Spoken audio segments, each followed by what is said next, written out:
these basic cloth diapers. This one doesn't have poop on it, right? No, okay, no poop.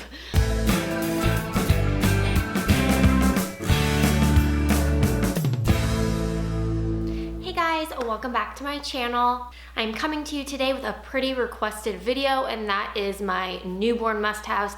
I have a list of things that really helped us get through the newborn stage, so if you're curious about what's on my list, then just keep watching. So now that Lian has officially surpassed the newborn stage, he's over 3 months. I think they consider like newborn to be up to 3 months or so. I consider him past a newborn now. I thought it was the perfect time to share my must-haves. So I have a list here. I'm just gonna go through them, no particular order. Let's get started. The first is the Rock and Play, which I don't have here to show you. We have loved the Rock and Play for naps and for him to just hang out in while getting stuff done. He still uses it for naps, particularly his first nap of the day. I usually always do in his Rock and Play. He's starting to get to the point where he's almost gonna outgrow it soon, so I'm still trying to use it as I can, but he really loves napping in the Rock and Play. It's been super helpful. I swear he takes his best naps in the Rock and Play, so I'm a little nervous about how it's gonna go once we get rid of it, once he can't fit in it anymore, but highly suggest the Rock and Play.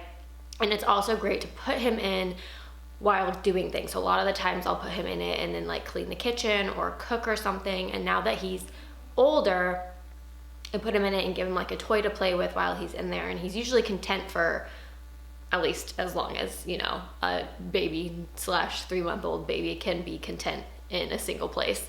We just have the one that vibrates and you rock manually, but I know they have various different kinds. I think if I were to do this over, I probably would have gotten the one that rocks itself. I didn't wind up getting that one because I also had a swing and I thought that I wouldn't need both, but we actually wound up really never using our swing at all and just using the Rock and Play, so I do wish that I got a rocking one. The next must-have for me is one that we actually didn't get until he was maybe almost 2 months old, maybe 1.5 months old, and it's one that I really went back and forth about getting.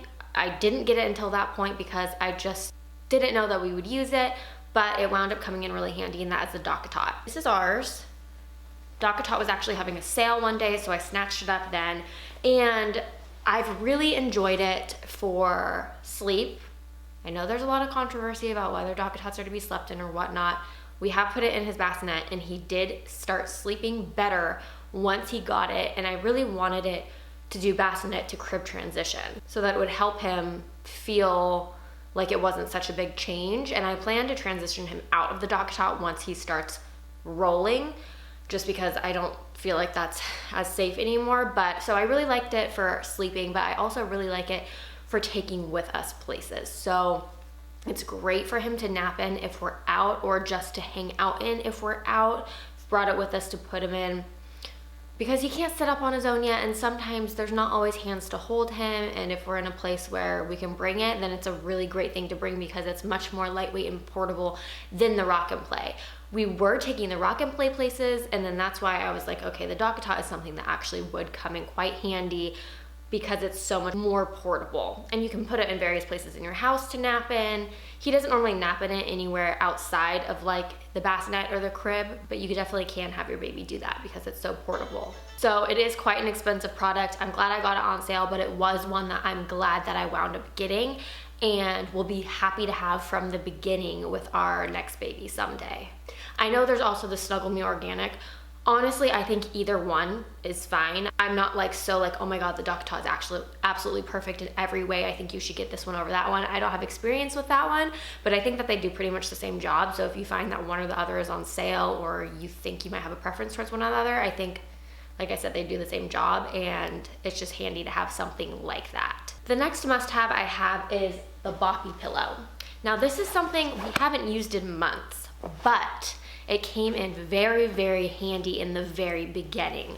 I think breastfeeding would have been a lot more challenging for me in the very beginning had I not had this, because he was pretty little when he was born, and having this to help prop him up because he was so little, and you're so new, especially first time moms, at breastfeeding is just so weird and confusing, and like it's already hard enough. Having him propped up right next to me on this was very, very helpful. I'm sure you could use a regular pillow too, but it was nice that it looped around, and it's just like, that's what it's made for, and I found it to be really helpful. Once we started getting the hang of breastfeeding and he wasn't so small, I haven't used this anymore. I'm realizing now I actually want to whip it back out though, because he's now sitting up assisted, and I think that this would be nice to have him sit up in, so I'm going to try that. But we didn't use it much after the very, very newborn stage, but it was really helpful during that time period. My next must-have was a big one for us, and that is the Love to Dream Swaddle Up Swaddle. So many of you guys know we have this snoo, and I plan on doing a full review on the snoo. That's actually the next video I want to film. Might get it filmed today. We'll see. Lian just woke up from a nap, so probably not gonna happen. But a quick peek into my review is that the snoo comes with sacks that you're supposed to use, and it's a sack that has the arms pinned down. Lian hated being swaddled with his arms down. So that was one of the biggest problems I had with the snoo, was that he hated having his arms down. So we wound up just getting him this, which is a sleep sack that allows his arms to be up. And he was so much more comfortable. He loved it so much more. Now as he's gotten older and he started to really find his hands, he would chew on them at night because he was able to have his hands up. He has since graduated from this sack to one, they make one that have the arms zip off. And so he's now arms out completely, but that was nice because it was still the sack that he really liked. But we zipped off an arm at a time to start transitioning him out of the swaddle. And so this was a really big must-have for us. I feel like his sleep really changed once we got this one. So if you have a baby that's really not fond of being swaddled, this is definitely something that could help you. The next must-have is muslin swaddle blankets. So I didn't know how much I'd use these because I thought, oh, you know, he'll be sleeping in his sleep sacks and I don't think I'm really gonna swaddle on blankets. But even though he doesn't really like being swaddled traditionally, I still use these blankets all the time. I would try to swaddle him sometimes for his rock and play naps. More often than not, he'd break out, but that's fine. But I use them for everything. Burp cloths, we use them just as traditional blankets, like in his car seat, in his stroller. I am always going through these. I use them constantly. And so even if you don't plan to swaddle with these muslin blankets, I still think that they're really crucial to have on hand. They also work to like lay down on the ground if you're somewhere. There's so many uses for them. The next must have is a huge one, which I also again didn't get until I think he was maybe 5 weeks old. And that is, you guys have heard me talk about them before if you are not new to my channel. My Wild Bird Sling. So this is one of them. This is a baby carrier and it's made of linen, and it's basically, it's threaded right now, but it's basically like one long strip of fabric. I had another baby carrier, which was like the really long ones that you wrap, and it's like so long and it drags on the ground and it's so complicated, and I just had a really hard time with that. I never felt like he was in there properly. I wasn't really sure. And it just was too cumbersome to take with me places, and I just found myself never reaching for it. We also have an ergo, but when he's little, he's not quite big enough for that. And again, it wasn't quite like the cuddly baby wearing experience that I was looking for. And then a friend of mine uses these and loves them, raves about them. And so I wound up getting myself one. This is now my second one, and I'm obsessed. There's definitely a learning curve with these ring slings, but once you get it, it is so simple. I can throw him in it in a couple of seconds, so much less complicated than the huge wraps, much more compact to pack with you than the huge wrap. It's much more stylish. This particular brand, Wild Bird, has, it's like a cult following. It's kind of insane. They have a Facebook group too, which is like so helpful. If you get a sling, join the Facebook group. It's so helpful in learning how to use it. And they release different colors every season, and they sell out so quickly, but it's like an accessory. So lots of moms have multiple of them to match different outfits. It's totally like a functional accessory. And so I love my sling. It comes with me anywhere we go. It's the easiest way for him to go places in public because he can look around, which he loves to do, especially being outside, and he's close to me. We get the cuddles. It's really sweet. He almost always falls asleep in this thing. So if it's ever like a nap is being fought, put him in this, he'll fall asleep. It helps me get things done around the house because I can be completely hands-free. Like I'm obsessed with my Wild Bird Slings, absolutely obsessed. And the next must-have is a play mat. You guys have seen this in my video multiple times. It's just one of the little mats with the dangling things that he can hit at and everything. But as a newborn, like a baby, there's very few things that you can do with a baby. But as they start to get a little more interested in the world, that is one of the few things that you can do with them that they have semi-interest in. When he was really little, we'd just lay him there and he would just kind of look around. But as he's grown up, he's loved looking in the mirror that came on it. He's loved hitting it. It's been super functional from birth until now. It's great for tummy time. It's something that we have used every single day since we got it. My next must-have is a black and white book.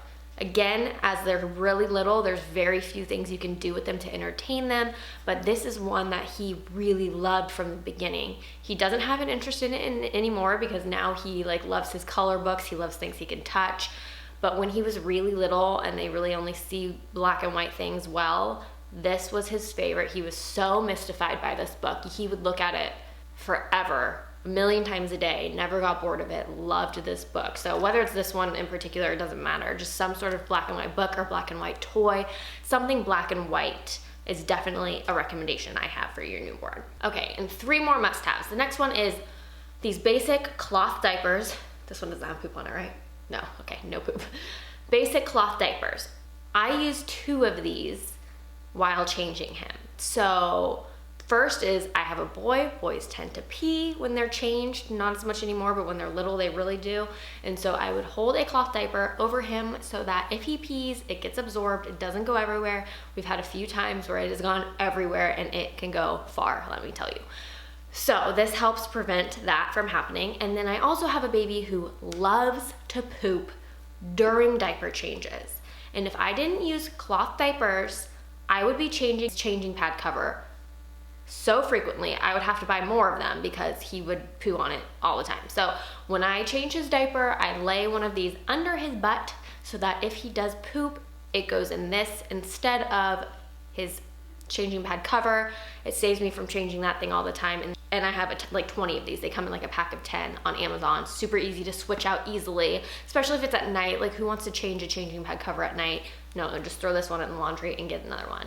And then there's also other uses for these too, like Burp Cloths. I mostly just use them for diaper changes, but I think there's something that's really handy. And then my last 2 is a sound machine. I don't really think ours in particular is that amazing. We have, I think the brand's My Baby, that's what it says on it. This is what ours looks like. It has a whole bunch of settings like cradle, summer night, ocean, brook, white noise, and heartbeat.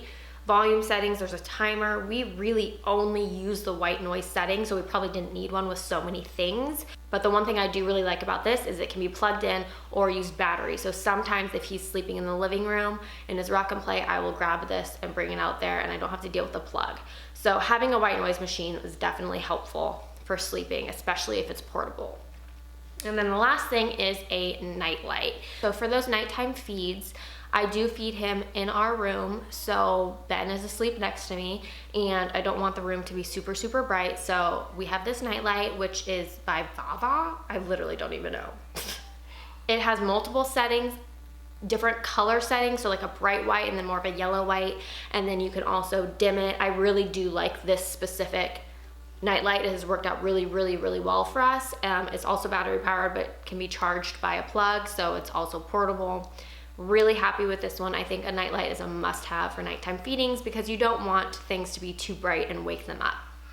So this is more of like a forever must-have, but something we used a lot while he was a newborn. Okay, and that's gonna be it for all of my newborn must-haves. Those are the things that we use the most frequently that we found to be the most helpful for surviving those early days with a little bitty baby.